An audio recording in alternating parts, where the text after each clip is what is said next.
From WBGO, this is Newark Today, your monthly look at what's happening in and around New Jersey's largest city. And now, here's your host, Michael Hill. Welcome once again to WBGO. We are talking to the council president for the city of Newark this evening, and we'll be going over the mayor's state of the city address. We have a lot of territory to cover there.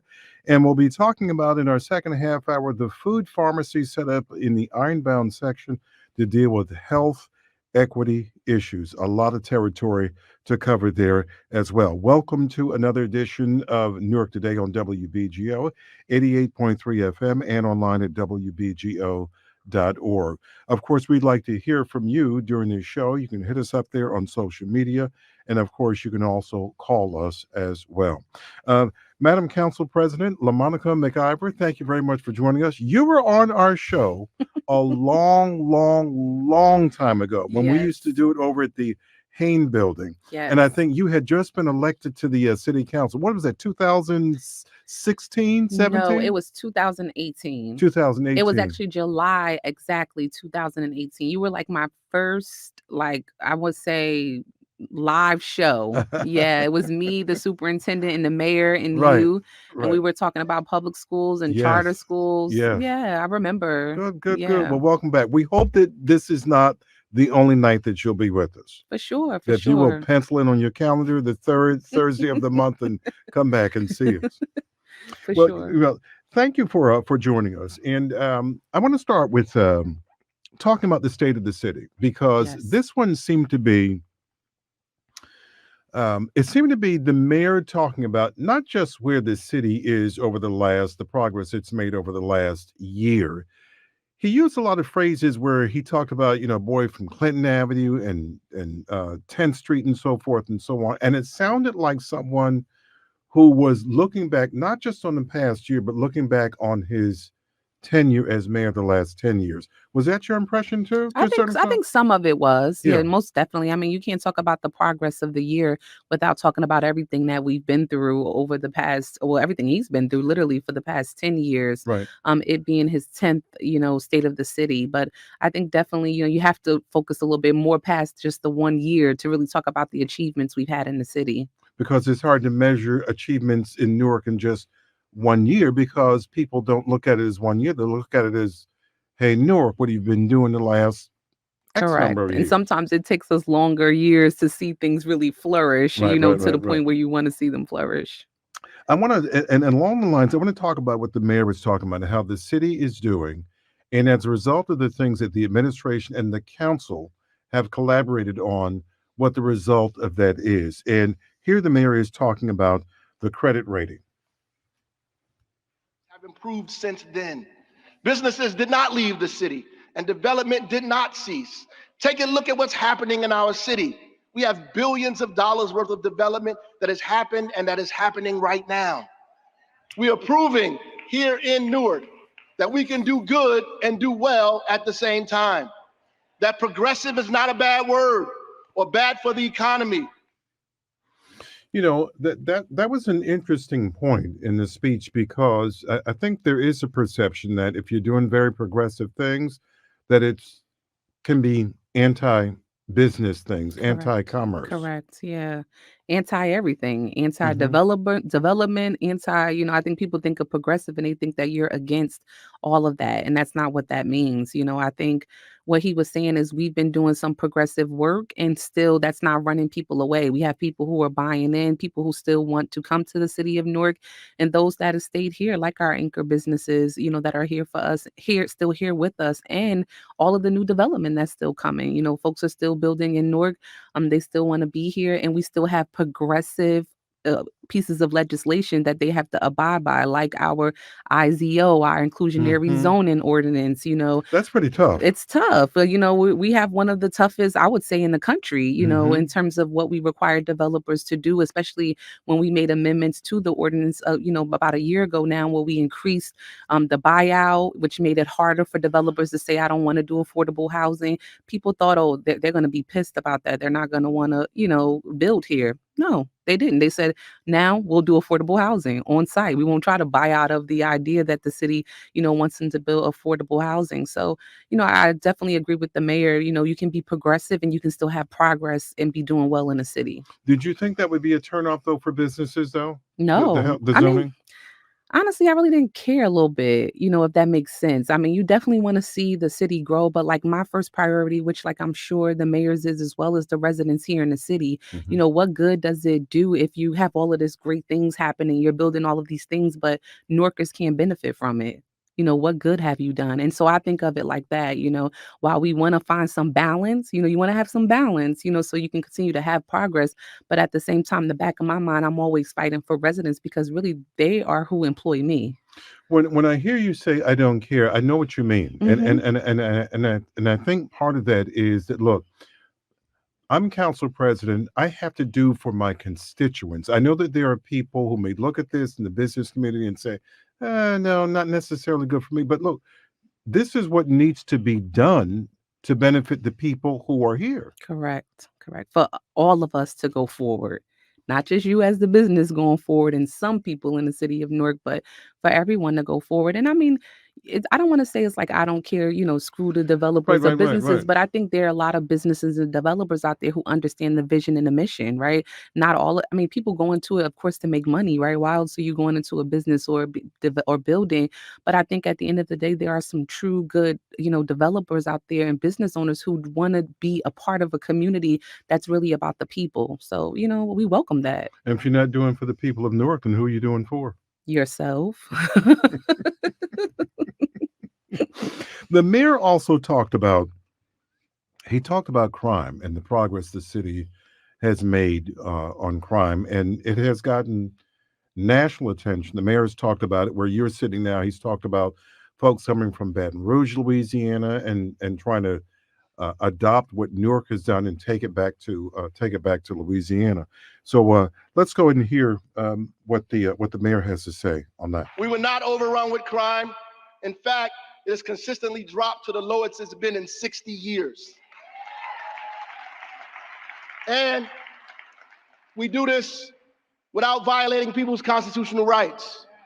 We increase police productivity, even with body cameras on all of our officers. We have less complaints against our police, and we have removed more guns off the street.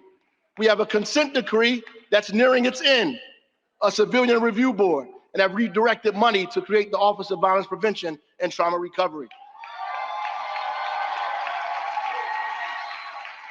With social workers in every precinct. And we still have the finest, most productive, outstanding men and women on our police force in the entire state.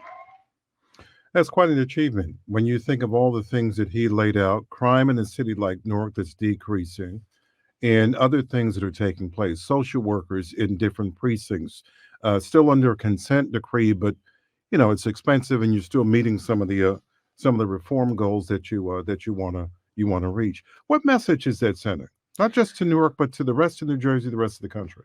That you can definitely have, a police department that's community focused. I think that's one. I think that that's why we've had visitors from Louisiana. We've had visitors from Mount Vernon. We have visitors from Alabama, from New York, where, I've been involved in talking with some of the folks about how we did things from the council perspective to make Office of, Violence Prevention and BCP and all of these other organizations that are helping us do the work. But I think you can have, a police department that's community focused and a police department that knows it takes more than just them. Hmm. Right? Because it takes more than just them.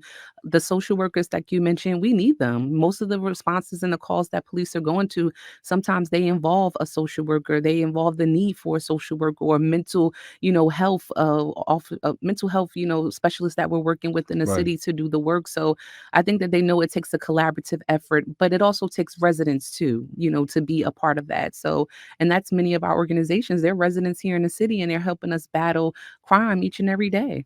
And they have to, because it's Yeah. their neighborhood. They have to. You have to care because you live here. And I think a lot of people, their number one thing is we just need more police. We need more police. That's going to stop everything. We're going to be, living in a great community. No, no, no. That's not what we need. What we need is more resources for our people. If we have more resources, then you have a thriving community with less crime. And, we poured into more resources into our communities. And I think it's really helping. It's, we're not saying we're perfect. Right. What we're saying is we've made progress and we have Right. more progress, to make. When you say that folks have come from Mount Vernon, troubled police department there, and come from Alabama, what are they looking for? I think they want to talk about like how we have implemented, the Office of Violence Prevention. How have we secured funding? That's one of the biggest pieces, right? Because that was one of the biggest lifts for us in the But Council beginning. President, let me ask you this.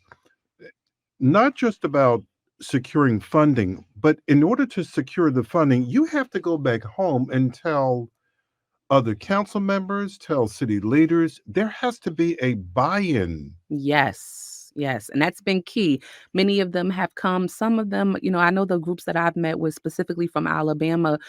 They were there. There were some nonprofit organizations and there were like 2 council people and they were talking about, how do they go back home? How do they sell this? And I think sometimes the difference is when you're talking to these other states and even other municipalities is our mayor. To be clear about that. Our mayor is what the difference is. I think that he's a leader that's visionary, and this kind of came from like the top down. When you have people from the bottom up trying to, do this change, it's sometimes difficult because then you have to convince a mayor, you have to convince a business administrator, you got to convince the rest of your council members. And I think, it wasn't easy for us, but I think part of our the big hump, the jump over is the buy-in, which was one, but then also two, how do we fund this, right? How do we put our money where our mouth is? Because it takes some of our money as well to get it going. And while we're surviving now with some grants from, from the feds and also too from the state, we also put some of our money into it, which is, redirecting some of our police dollars to fund this department and get those social workers and have the Office of OVP. So, it definitely takes all of those things together. Now, in places that they may go back to, they're not going to have a mayor in Baraka whose father was on the front line, battered and bloodied and demanding the same things that he's now able to put into action. Correct. So what do you say to them about how do they get the buy-in? I mean, I don't even know. I mean, no offense to the people who, have come to us and we've talked with them and tried to manage it through and give them our, our pros and our cons to the work that we've been doing. But I mean, it is Mayor Baraka. I mean, I wish I can give all of them a little Mayor Baraka, in all of their states and their towns so that things can be, much easier for them. But at the end of the day, I mean, I just think you have to sell what the good is. Right. I mean, we talked about what the pros of it is, what can happen if you empower people in the community, if you empower those organizations. I think any mayor, no matter what, city or, you go to, they want to see a decrease in crime, right? Right, You don't right. want to be a mayor and it's like crime is off the hook. So you're looking for different ways on how can we change that. A more social science approach. Exactly. And I think, they want to do that. So I think selling that to them and how do they get to do it, I think, that's helpful for them. And you're able to do that because you're going to decrease crime, which is going to look good for who? The mayor and the council people, Right. So I think, I'm not saying that's why we do it because we want to really see people, to stop dying in the streets and the different crimes happening. But I think, ultimately the sell to that, to someone that's totally against that is that, this is the good of it. How much how much of a burden financially is the consent decree? When you start to, because it's millions of dollars, and this has been going on now since 2016, Before me. 17, Yeah. and so it's Before I came in the council, it's been going on. And I know that there's a hefty legal bill and there's a hefty reform bill when you start talking about real reforms, technological reforms, technology, and all kinds of things. How much of a burden is that? I mean, it's very expensive. Yeah. It's dollars where we can be reverting back to somewhere else in our general fund. I think a lot of, the council members, have expressed. We've had some presentations about it, where we are, like, how long do we have left.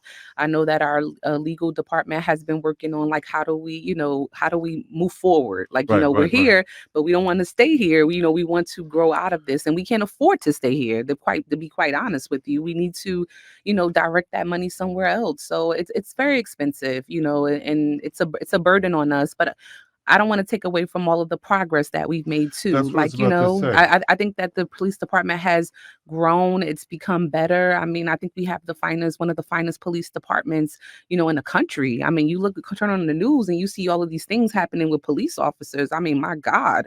And then you see here in the city of Newark, we're not, once again, not perfect. I want to say Right. for the folks listening, but we are not, another state right now or another city who you see these stories about, police officers. But definitely, I think it's time to move forward.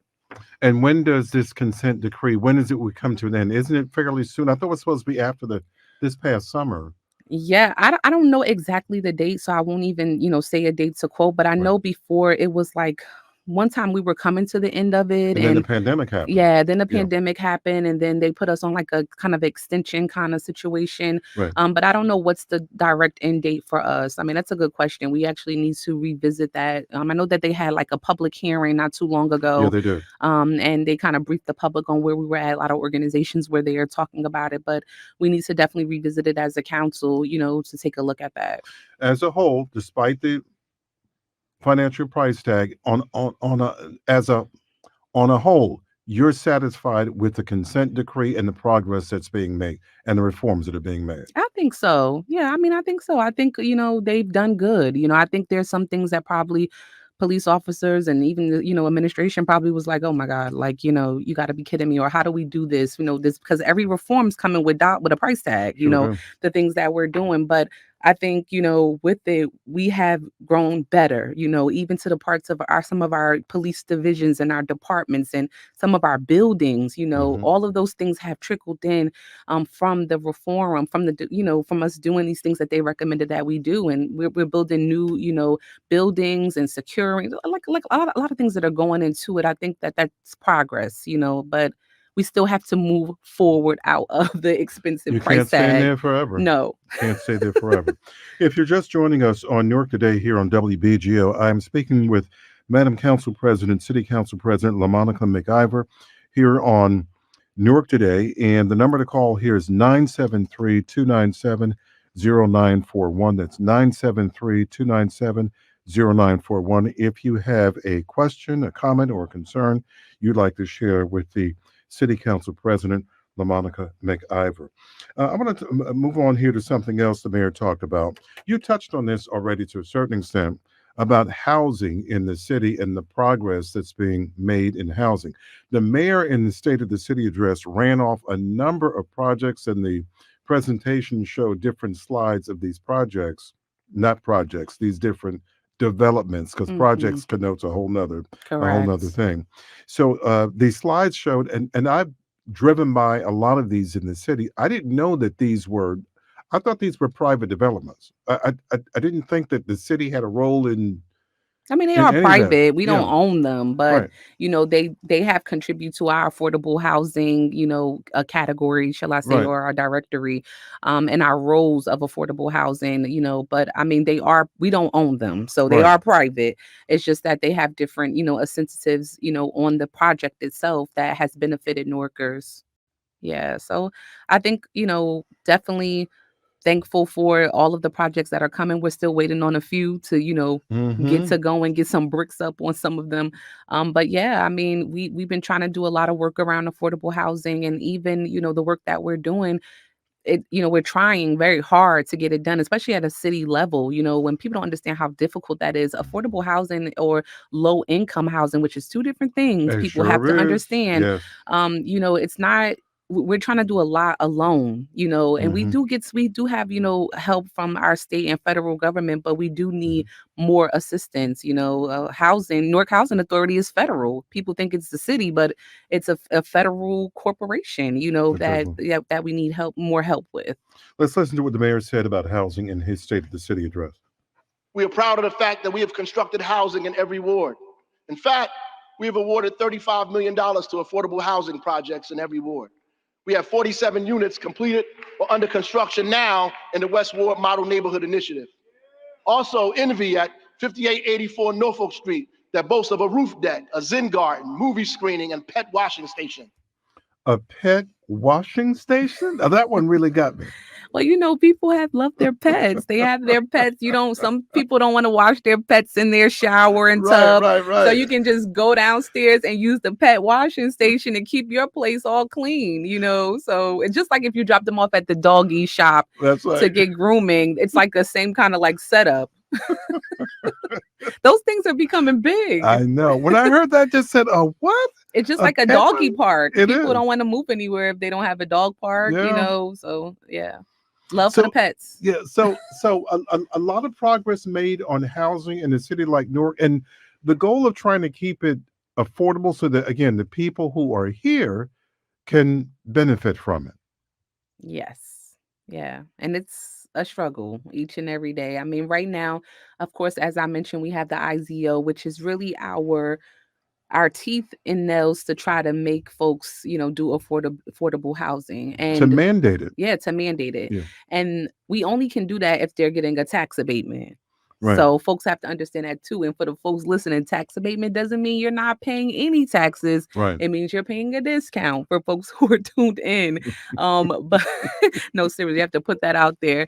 But when they take the tax abatement and the city grants them the tax abatement, then they're bound to our IZO requirement. And so that helps us to get affordability. We always try to go for the lowest AMIs, so that we're able to reach people closer to the area medium income in the city of Newark. Right. When we do the IZO, we have to go by the federal AMI, which is, based off our county AMI. That's federal rules that we have to do. If we could change it, we would, because we would only want to go, based upon the Newark AMI, which is different when you pull Newark out of Essex County.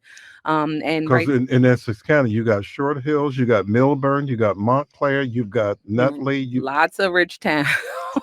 And so, but a lot of people come and complain about it at the city council meeting. I understand, like, definitely, I think the whole council understands, but at the end of the day, we have to go by the federal guidelines, which that's what we're in, bound to right now. But when that happens, we get 20% affordable on site, and the larger the project, the larger the units we get with the 20%. And like I said, we always try to do the lowest AMI, so we're able to get a lot of Norkers, and that's closer to the Newark AMI. So, we're moving, we're shaking, we're doing that. We provide some home funds too, and different things where we can, but that is really what is the changer, the game changer for us here in the city of Newark. And then we also have to continue to work with partners like Newark Housing Authority and the, nonprofits like the New Communities of the World, because at the end of the day, they tailor housing to low income, not affordable, low income, which is just two different things. And we have to continue to work with them to get more housing out of them as well. Right. One of the things that's interesting about not just Newark, but this entire area is going into public transit stations, and especially when it's cold outside, you really get to see. And even driving around Newark and other places, you see people who are unhoused, and they're hard to miss, and they need help. A lot of times, you're dealing with not just a housing issue. You're dealing with some substance use. You're dealing with mental health. You're dealing with all kinds of things. But, the mayor has been on this show talking about what the city of Newark intended to do, what its goal was, and the city has won praise for its progress on getting the what's the word the mayor uses? Residents without addresses. Yeah, residents without addresses, and the chronic, the people who are chronically unhoused. Correct. And so here's what the mayor said in his State of the City speech about this. We saw a 57% decrease in the city's unsheltered population, meaning we're working to get people off our streets. We have more work to do to see these folks transition into permanent housing, which is why we need more housing, not just in Newark, but around the state. We opened our second Hope Village, Come As You Are, and are working on our third, Resilient Hope. And the first Hope Village has seen at least 21% of the residents move into permanent housing. But we know this is simply not enough. So we acquired a $2.9 million grant to help with mental health emergencies and crisis intervention. We also are developing the first of its kind texting service to enable members of the public to alert our street outreach teams of people in need of shelter or help. Additionally, we're using money from the opioid settlement to begin to supplement our outreach teams with individuals that will target drug addiction and abuse. We have so much further to go around homelessness in our city. So much further to go, but so much has been done. When you start talking about trying to deal with this, this is such a nagging issue for so many jurisdictions. In the city of Newark, you don't see as many unhoused people on the streets as you did maybe 2 or 3 or 4 years ago. And the progress the city has made, have people come here trying to find out what Newark is doing? I mean, we have people coming here who are homeless being sent to us, Right, because they right. know about what we're doing. But I mean, I think that some people have come. I know that Lewis, our homeless Cesar, was on the Eulario? show Mhm. not too long ago. But I think, people do talk to his department, and folks are all over from his department and him, and even the mayor talking about our progress we've made with our residents without addresses. But I think also too, everything that we're doing is being broadcast, so we are attracting more residents without addresses here in the city. So we do have a lot of people who come here. There's been a lot of rumors and things where other towns send people to Newark. Right. They give them a bus ticket and tell them to come here because they know that we're into helping people versus shoving them out and getting Right. them out of our way. But we are dealing a lot with that. I mean, sometimes I talk to some people, our residents without address, and I ask them, like, hey, where are you from? Where do you come from? I Mhm. mean, they're not from here. Like, they didn't Right. grow up on Howard Street or Right. Martin Luther King Boulevard. I mean, I'm sure we have some that have been they become homeless here in the city, but they're not from here. Many of them, but we're still helping them. We're still getting them services as we Mhm. can, and I think the mayor is absolutely right. We've done a good job by opening up. I mean, no city. I'm sure some cities are doing it, but I mean, literally here in New Jersey, opening up Hope 1, Hope 2, Right. Miller Street, the shelter, and housing folks. That's big. Big. I mean, we've got some dollars from the state, from the feds to help do it. But at the end of the day, the mayor's absolutely right. Housing residents without addresses is not just a Newark problem or a Newark City problem. Other towns need to buy into doing this so that their residents cannot go to another city and try to get help, but they're able to get help in the cities that they're from. There was a fight recently, a legal fight in Fort Lee about this. There's one right now in Milburn where there's a potential for the people who are the city lawmakers and so forth that they may be personally fined for not providing affordable housing in their downtown on their main street. So it's a big issue when the mayor referred to, other towns having to do what they need Yeah, to do yeah. to relieve this And burden. cities like Newark, we should be sending bills to people. I mean, that's what I'm saying. I don't want to put it on What anybody do you else, mean by but that? meaning like, people come here and they tell us, hey, I got kicked out from, hypothetically Livingston. They Mhm. put me out. They told me they didn't have anywhere they can help me or anything of that nature. Well, now Newark has to do what? Find help, find a shelter. Oh, how are we getting those dollars? I mean, Livingston just was like, get out of here. Here's a bus Mhm. ticket. Take Right. the such and such bus down to Penn Station. I mean, we've had these conversations on the council about how can we look into legally, holding some of the towns or other folks responsible for just saying it's not our problem. Get out of here. That's not right. If we cannot do that in Newark. Like, we could But not that's, just it's interesting you said because the mayor has said the same thing repeatedly. Right where you're sitting, he said the same thing is that we don't, I mean, if they come here, we have to help them. Yeah, we have to help them. We don't say, here's a bus ticket, Michael, go back to wherever you came from. We Right. don't do that. We help you. We help you find shelter. If it's a cold blue, cold red, come on in. We're clothing, feeding, getting them in their own place. And then some of them are in transitional, going to transitional housing and getting them on their feet, giving them the mental health that they need, the substance abuse that they need. Those are things that we buy into doing, but we don't get the luxury of just sending people away from Newark, not helping them. But why not do that though? Why not Oh, give them a bus ticket and go because that's someplace? not humane. That's not even right. Like, to do that. I think that the reason why we're in public office, the reason why we're the people that we are sometimes at the leadership level, it's our job to help people, and it's our job to do that. And if not, I mean, what are we here for? Like, why are you here if you're not doing that? So I think that that's just not our culture here in the city of Newark. We want to help people, even if they're the one wasn't born and raised here in the city of Newark.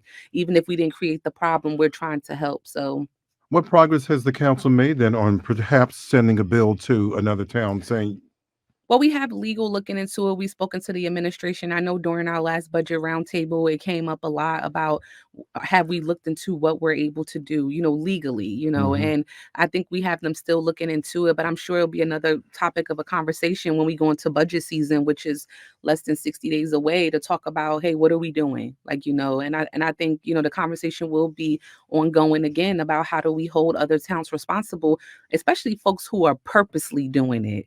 You know, and you think some are purposely I doing mean, it I've now? heard, yeah. I mean, I, Yeah, I haven't personally seen for myself, so let me set the record straight on that. Like, I right. can't say, oh, I saw a bus pull up, Penn Station, and they came from, another city. I can't say that, but folks have said that. I know sometimes on the homeless commissions and different conversations coming out of those people doing the work, they would say they were coming from different towns. So, I don't doubt it. You have been listening to New York City Council President LaMonica McIver on Newark Today here on WBGO.